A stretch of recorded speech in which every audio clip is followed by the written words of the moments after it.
ഇപ്പൊ TV വെച്ചാലും social media നോക്കിയാലും ചേട്ടൻ ഋതുമോളെ കാണാൻ പോയതാ ചർച്ചാ വിഷയം. അങ്ങനെ ആ പ്രശ്നം തീർന്നു. എന്ത് പ്രശ്നം തീർന്നു? അല്ല, ചേട്ടന്റെ പേരിലുണ്ടായിരുന്ന ചീത്തപ്പേര് മാറിയല്ലോ, അതാ ഞാൻ ഉദ്ദേശിച്ചത്. പ്രതാപേട്ടൻ ദേഷ്യപ്പെടില്ലെങ്കിൽ ഞാനൊരു കാര്യം പറയാം.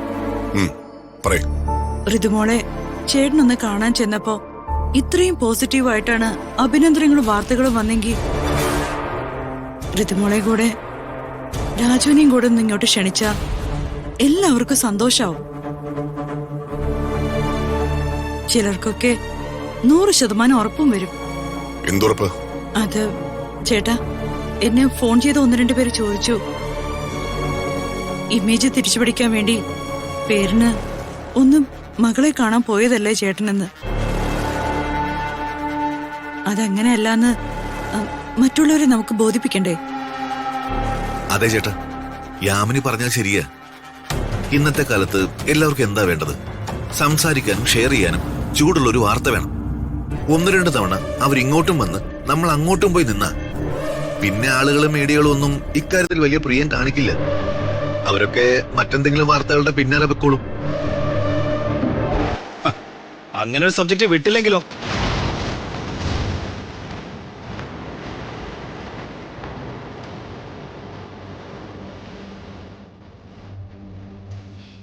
നാട്ടുകാരും മീഡിയക്കാരും മന്ത്രി പ്രതാപ വർമ്മയുടെ മകളുടെ ജീവിതത്തെ തന്നെ ഫോക്കസ് ചെയ്ത് തുടരാനാണ് ഉദ്ദേശമെങ്കിലോ?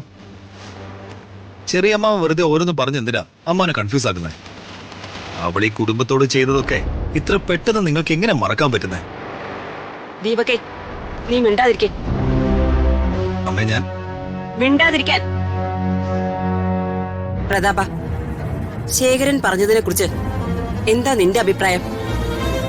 ഋതുമോളെയും രാജുവിനെയും ഈ വീട്ടിലേക്ക് അതിഥികളായി ക്ഷണിച്ചു വരുത്തി നിനക്ക് രാജുവിന്റെ വീട്ടിൽ നിന്നും ലഭിച്ച സൽക്കാരം അവർക്ക് തിരിച്ചു നൽകണമെന്നുണ്ടോ?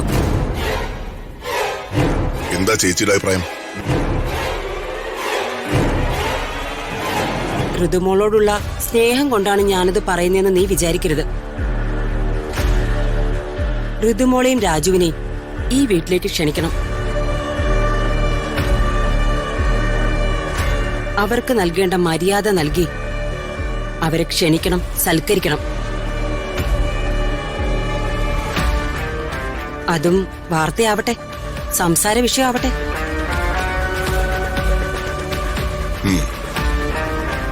വേണ്ടത് എന്താന്ന് വെച്ചാ ചേച്ചി